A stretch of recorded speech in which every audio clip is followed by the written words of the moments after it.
Boa tarde a todos. Boa tarde. É uma alegria muito grande estarmos aqui mais uma vez, nesta casa, para juntos conversarmos um pouco mais sobre a nossa realidade espiritual. Então, a proposta hoje é conversarmos a respeito desse livro, que é o último lançamento do Divaldo Pereira Franco, como o Gazanel mencionou. E um livro que, como está aqui narrado na própria introdução, de certa forma, trata-se de uma sequência, de mais uma etapa de uma série que o Espírito Manuel Filomeno de Miranda tem trazido sobre o momento pelo qual a Terra está passando. Então já tivemos transição planetária, amanhecer da nova era, e esse agora, perturbações espirituais. Não só Manuel Filomeno de Miranda, mas vários outros espíritos têm trazido essa temática, esse assunto, mostrando que realmente o momento atual exige de todos nós uma compreensão mais ampla da nossa realidade, dos propósitos que nos trazem aqui na Terra e dos desafios que fazem parte do cotidiano de todos nós. Este é um seminário aberto ao público em geral, então a estratégia que me parece adequada é que nós façamos uma abordagem generalista a respeito de perturbações, e depois, então, vamos adentrar na temática da obra. E, para quem já leu o livro, vamos relembrar alguns tópicos particularizados. E, para quem não leu, não se preocupe, né? Eu não vou adiantar o final, ou, como dizem os jovens hoje em dia, não vou dar spoiler, né? Primeiro, então, o que são perturbações espirituais? São as influências de espíritos desequilibrados, perturbados e perturbadores na nossa vida. Quem são esses espíritos? Quem são essas entidades? São simplesmente pessoas como nós. Nós somos espíritos imortais, no momento habitando no corpo físico. Quando a nossa instrumentalidade física cessar sua atividade, estaremos então na condição de espíritos fora da matéria. E é essa a mesma situação desses espíritos que vêm nos perturbar. Por que eles fazem isso? Assim que a gente começa a ter um pouco de entendimento, ou começamos a frequentar a casa espírita, essa costuma ser uma pergunta recorrente. Por que os espíritos vêm nos perturbar? Como é que Deus permite isso? Logo nós, que somos tão bons, né? Essa é a nossa indignação. Quem são esses espíritos? Por que nós fomos escolhidos e não o nosso vizinho? Simplesmente porque nós somos devedores. Esses a quem agora queremos chamar de cruéis obsessores, espíritos vingativos, perturbadores da nossa paz, são aqueles nossos antigos companheiros de atitudes menos dignas, são os nossos comparsas de crimes, são as pessoas que nós abandonamos, traímos, vilipendiamos e assim por diante, e que não nos perdoaram ainda. Algumas vezes também nos perguntamos, mas por que eles não nos perdoaram? Então vamos fazer uma reflexão curta aqui. Cada um lembre alguma situação desagradável que tenha sido causada por uma outra pessoa. Um familiar, um colega de trabalho, assim por diante. Nós perdoamos facilmente, toleramos, aceitamos que aquilo nos é devido, ou ficamos com aquela mágoa revolvendo o nosso pensamento, as nossas ideias por bastante tempo. E quantas vezes nós não perdoamos? Então a advertência que está na oração do Pai Nosso, né, para que nós sejamos capazes de perdoar, porque nós necessitamos do perdão, é extremamente importante. Agora, é provável que na atual encarnação a maioria de nós não tenha praticado atos mais grosseiros, crimes de maior gravidade, e mesmo assim temos dificuldades em perdoar. Então imaginemos a situação desses nossos antigos companheiros perante crimes graves que nós praticamos.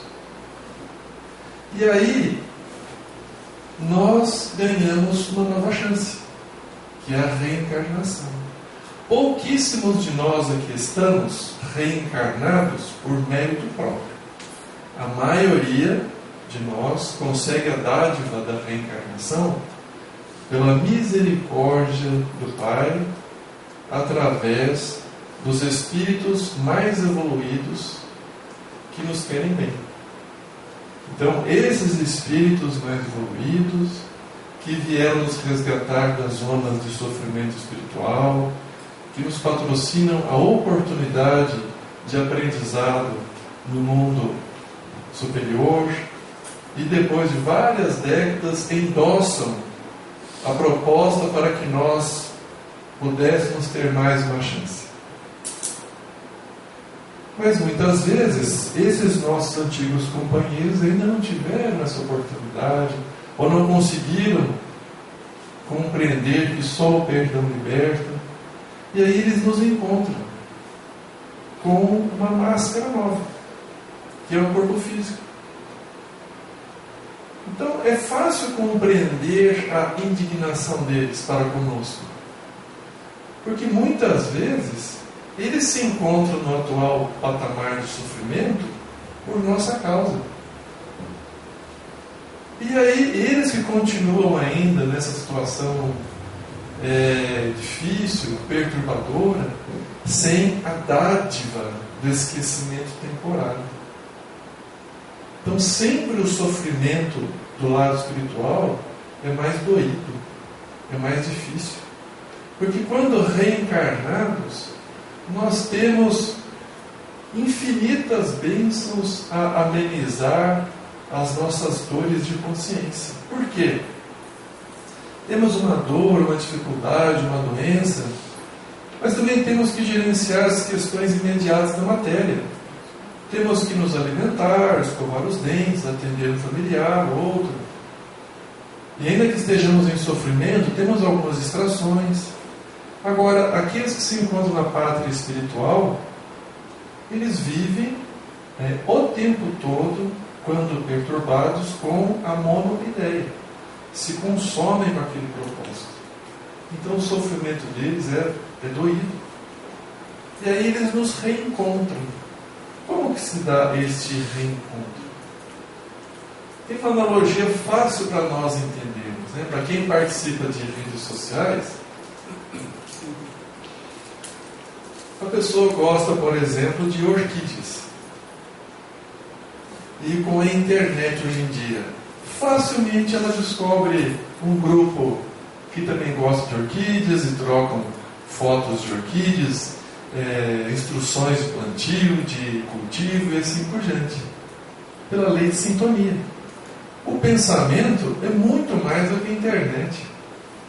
Não depende de eletricidade, não depende de Wi-Fi disponível, não depende de controle de gigabytes. Então, facilmente, pela lei de sintonia, esses nossos antigos comparsas nos encontram. E Deus permite esse encontro. Por quê? Porque nós somos devedores. Aí poderíamos pensar, nossa, mas isso é só para nos perturbar agora que a gente está tentando, ter uma nova oportunidade? A misericórdia divina se mostra em tudo na vida. A presença dos nossos antigos desafetos tem um benefício duplo. Cuidar da nossa evolução, ao mesmo tempo em que nós somos capazes de proporcionar ensejo para esses a quem prejudicamos.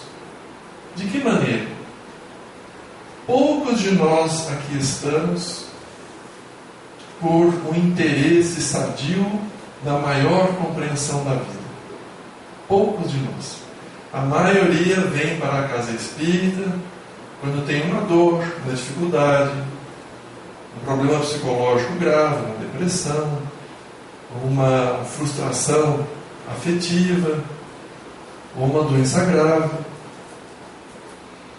E a partir disso, então, algumas vezes, com a participação desses desafetos espirituais, chegamos à casa espírita. Já aí percebemos que a dor, a dificuldade, o desafio em si não é ruim. Muitas vezes é o recurso que temos para o nosso despertar. A maioria de nós passa grande tempo da encarnação em sono. O sono da matéria, o sono da ilusão proporcionado pelo entorpecimento das nossas maiores possibilidades espirituais. E aí a dor vem para nos despertar. Quando nós chegamos então à casa espírita, temos a oportunidade de compreender qual é o papel que nos está reservado aqui. A humanidade já tem condições suficientes de saber que a vida não se restringe à manutenção dos atendimentos básicos do corpo, da alimentação, do sono, da reprodução. Temos o dever de nos perguntar: o que estou fazendo aqui? E já não é mais compatível com o patamar atual da humanidade essa percepção de que uma dor, uma dificuldade, uma doença grave seja um azar. Puxa, que azar que eu tive. Ao invés de ser meu colega que ficou doente com câncer, com essa ou aquela doença, que teve um filho que faleceu, eu que tive esse azar. Isso não é compatível com a justiça divina. E aí então resolvemos estudar um pouco mais. E aí temos a ocasião de trazer esses nossos desafetos espirituais para a casa espírita. Mas será que só as nossas palavras ou só vir aqui é suficiente para que nos libertemos desse assédio? Vou dar um exemplo prático. Possivelmente a maioria de nós tem ou teve algum colega, algum conhecido, algum amigo com o problema do alcoolismo. A pessoa tem uma doença reconhecida pela OMS, que é a dependência química do álcool. E aí, muitas vezes sabemos que a pessoa teve grandes perdas materiais, profissionais, sociais, afetivas, familiares por conta do alcoolismo. E passamos um tempo sem encontrar este amigo, este conhecido. Depois de 15 anos, reencontramos. E aí este nosso amigo diz assim: eu não bebo mais. Em geral, nós até queremos acreditar. Mas o que é que vai nos provar? Como é que nós vamos nos convencer que o nosso amigo realmente superou a dependência do álcool? Só com palavras? Um exemplo. De que forma? Então, a gente passa a encontrar esse amigo e encontramos numa festa em que há bebida alcoólica. E aí vemos que o amigo chega, o garçom oferece e diz: muito obrigado. E vemos isso 1, 2, 3. Aí passamos a considerar, poxa, realmente parece que ele superou. Então os nossos desafetos espirituais reencontram-nos e começam a nos acompanhar. Se eles percebem que nós continuamos com os mesmos hábitos que lhes causaram sofrimento, a mágoa, a tristeza, imaginemos qual não será a sua reação de fúria ao constatar o seguinte: nossa, ele me deixou nessa situação deplorável, está agora com uma roupagem nova, repetindo os mesmos erros. Ele não merece isso. Não merece essa oportunidade. Não merece essa encarnação. E aí, simplesmente pela sintonia que nós temos, inicia-se um processo de sugestão perturbador. Como que é essa sugestão? Através de ideias equivocadas com as quais nós nos comprazemos. Tem uma frase do Emmanuel que ele explica por que nos é tão difícil abandonar o erro. Emmanuel diz, porque nós nos comprazemos com o mal.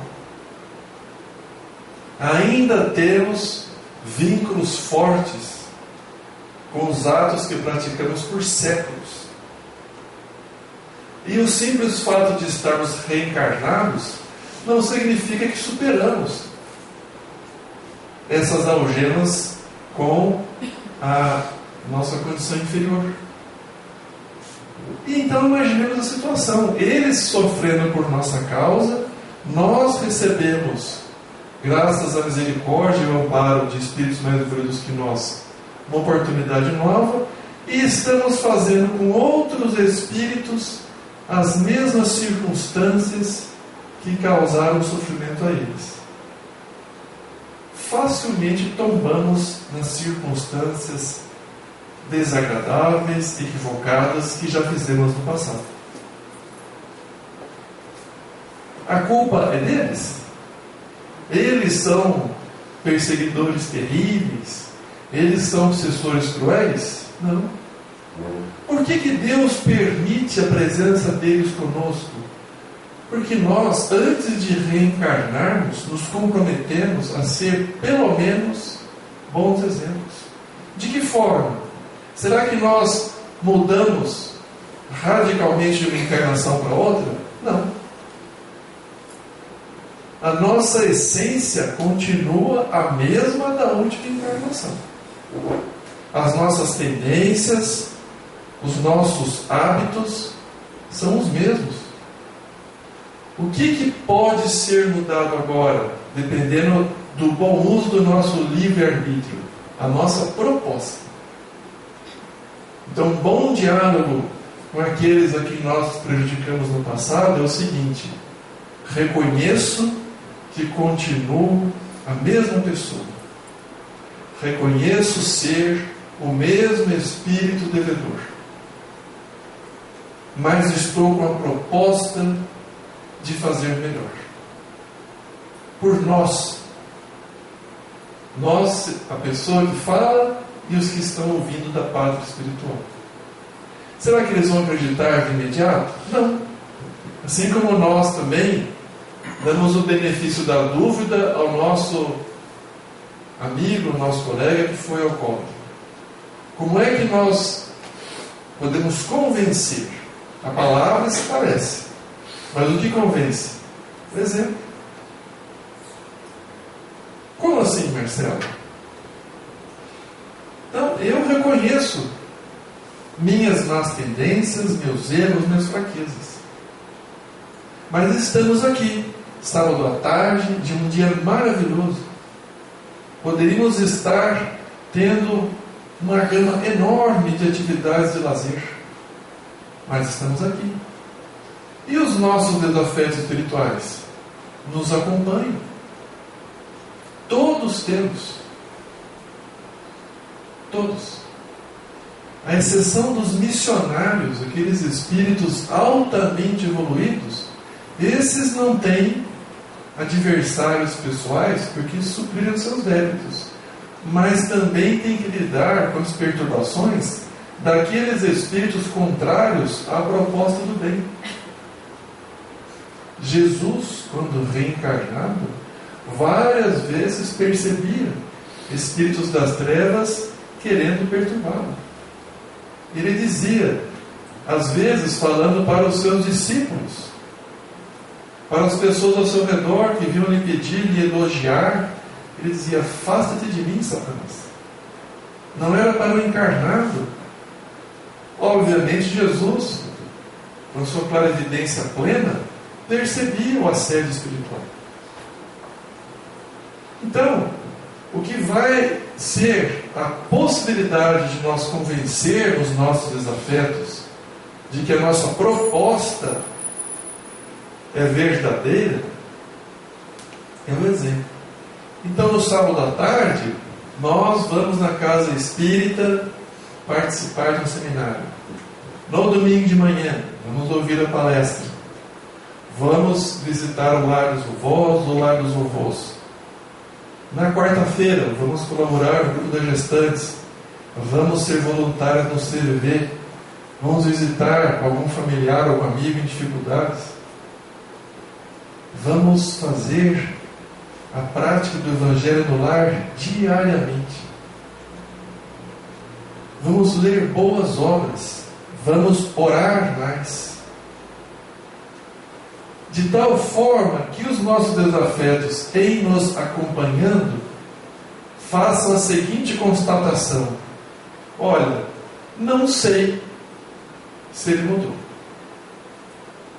mas eu vou acompanhar, porque ele está todo o tempo ocupado com coisas que não me interessam.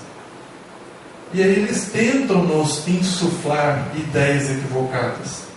Mas nós estamos tão preocupados que não foi possível conseguir passe para as gestantes carentes virem participar do trabalho. Ficamos preocupados que está faltando feijão ou fralda para o lar das vovós. Estamos preocupados porque no nosso grupo de estudo temos que ler uma obra para apresentar para os colegas.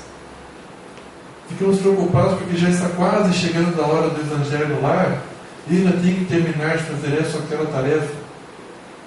São as algemas santificantes do bem.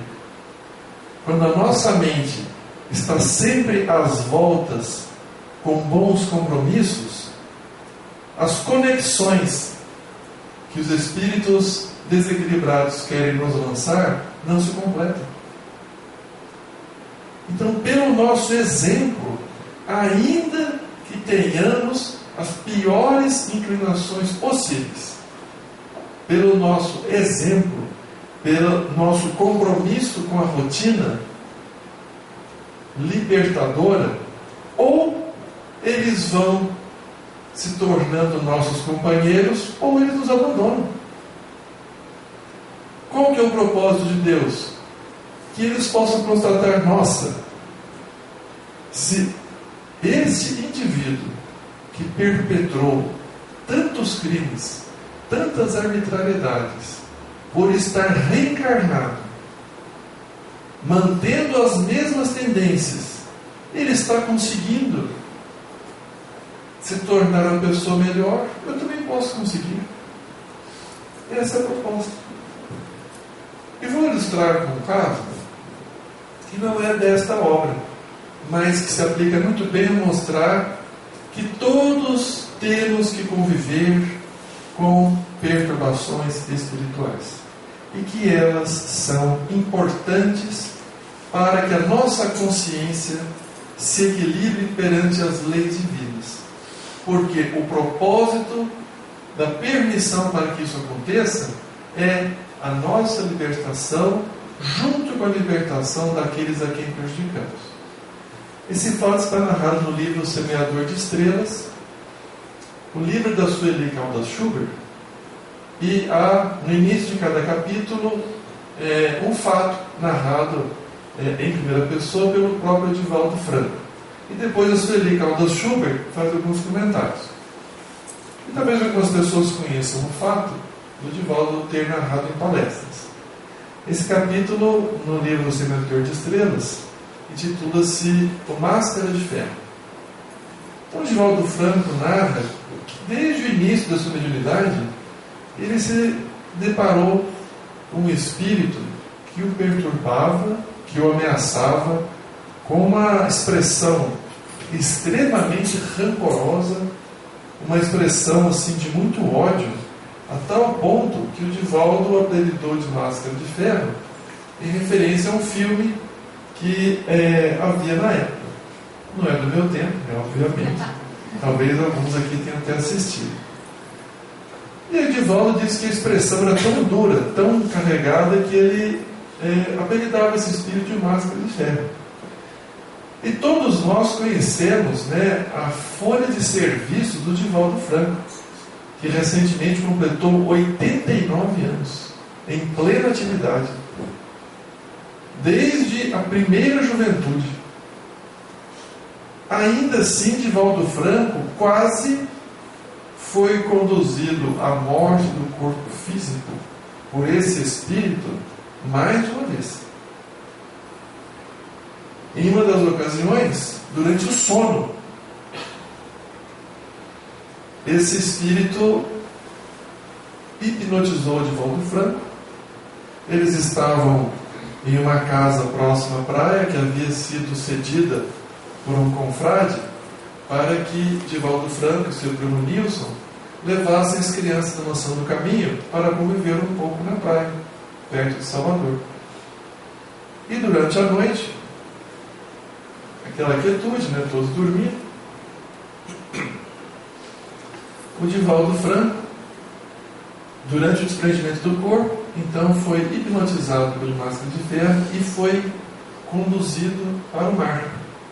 E o Divaldo Franco nunca soube nadar.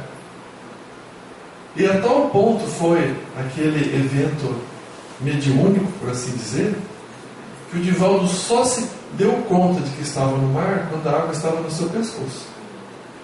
Aí o espírito se afastou. O Divaldo despertou então assustado, não sabendo nadar, com água no pescoço. Obviamente o pânico se instalou. Mas a providência divina jamais nos deixa à mercê de situações de risco, sem que nós tenhamos um recurso para nosso socorro. Porque também Nilson foi acordado por um benfeitor, estranhou aquela movimentação do Divaldo e viu ele se encaminhando para o mar, sabendo que ele não sabe nadar, ainda mais à noite, rapidamente acudiu o Divaldo. Noutra ocasião, Divaldo Franco estava caminhando na rua. Ele ia apresentar uma conferência. Logo mais, estava caminhando para o ponto de encontro com a pessoa que viria buscá-lo, quando alguém lhe bateu no ombro. Quando ele se virou, era um homem enorme e desferiu um soco no rosto de Divaldo e caiu no chão na hora.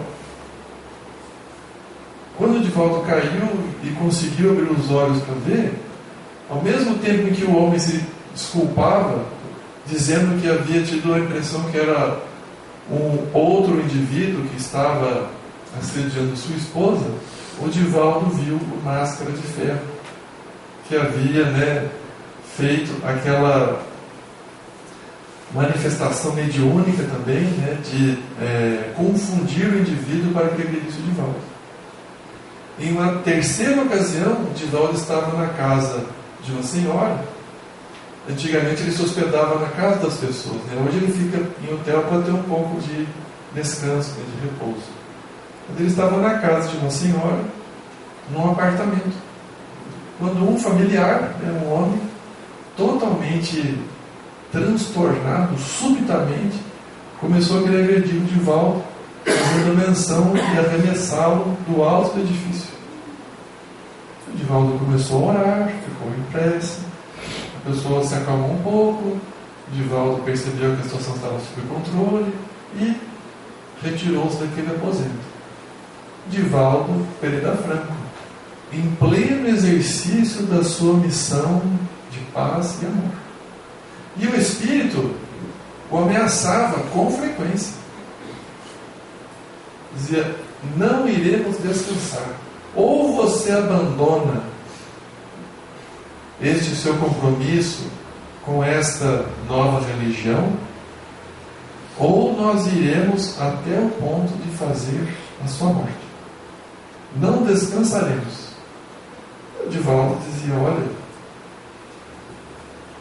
a causa não é minha, a causa é do Cristo. Eu sou apenas um trabalhador.